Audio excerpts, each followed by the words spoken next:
I've always felt a strong connection to the city of Chicago.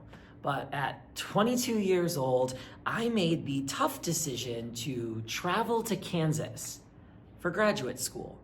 And despite all of my anxieties about moving 10 hours away from everything that I knew and loved, I was excited to enjoy some new experiences that college had to offer. And I'd be lying if I didn't say that I was hella stoked to party my little butt off. It was a semester-long battle of convincing my newfound friends to take me out on an all-night binger bar crawl fest. But they finally had enough of me begging them every weekend and eventually caved. Because I never got to do this in my undergrad, since I was just commuting into the city via train every day, I was ecstatic. I put on a fun outfit and I hopped into my Uber, which was brand new back in 2014, and met my friends outside of the first bar on our itinerary, Shot Hut. Now, Shot Hut served just as its name identifies, only shots. We ordered a few rounds of these fruity flavored shooters and then made our way over to Corner Bar for these giant fish bowls full of liquor. And being the party animal that I was, I decided me and one group of my friends would get a fishbowl, and then the other group of my friends would get a fishbowl. We threw a couple of straws in those bad boys and chugged them, racing to see which group would finish first, and the losers would have to buy the winning group members drinks at our next bar. And I'm happy to report that my team won. After Corner Bar and feeling the effects of all of those fish bowls, we traveled over to Rocky's to enjoy their famous lemonade-like signature drink, and then we were off to the grand marshal of party bars in town, Ike's.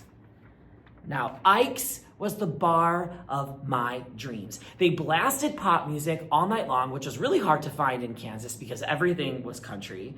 They had these light up dance floors, and they even served these insanely tall beer towers that you could order at the bar and bring back to your table for you and your friends to enjoy together. Standing outside in the line to get into the bar, ID in hand, I closed my eyes and I imagined how much fun I was going to have. I mean, this was it. I was about to have my Animal House moment, a truly wild college night out story that I would be able to tell my eventual kids one day. The anticipation built inside of me as the line got smaller and smaller, and soon my friends and I were feet from the door. Levi showed the bouncer his ID. He went right in. Kelsey handed over her ID. She walked right in. Darren, Kat, Jordan, Chris, and Israel, they all paid their covers and walked in. And finally, it was my turn. I handed my bouncer my ID, and he looked at it, and then he looked at me, and then he paused. I watched his eyes drift from my eyes down my body. And he gazed over my Britney Spears t-shirt, my ripped up jorts, and my pink Vans high tops.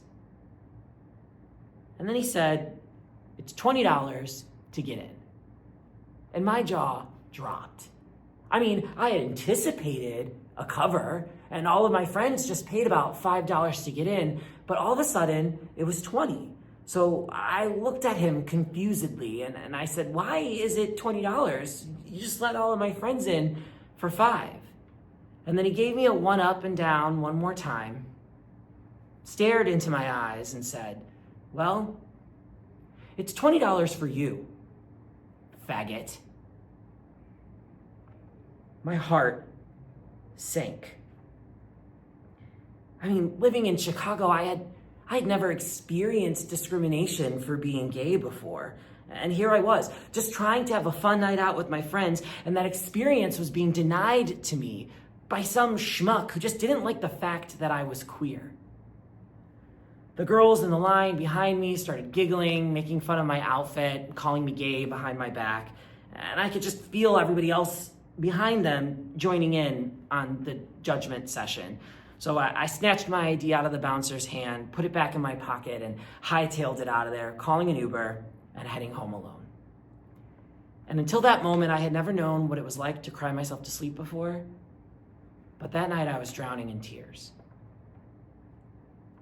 Still shaken from that experience, I woke up the next morning and I decided to start reading some reviews from all of the bars in town. And I quickly discovered that I was not alone in my experience. So many gay, bi, queer, and trans people in the community had been denied services, evicted from their homes, and had even been fired just for being gay.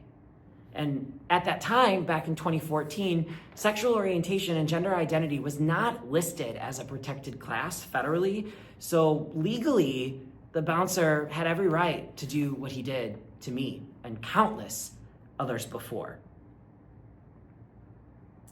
Furious, I found and contacted this local gay rights group, joined their organization, and went to work fighting the city commissioners to get sexual orientation and gender identity added to the list of protected classes in town. And it was a tough battle, like a really tough battle that's extended well beyond my time at Kansas State University. But eventually, we did it. And the city commissioners voted hesitantly in our favor. And I knew leaving that courtroom that no one else was going to experience the same marginalization that I had experienced that night during my bar crawl. You know, because of that day, for the rest of my life, I will always know what it feels like to be different. It shook me to my core. But also, because of that day, I learned just how important it is to be seen for those differences. Because you really can't enact change if you're living from the shadows, even if you look super cute and adorable in a Britney Spears t-shirt.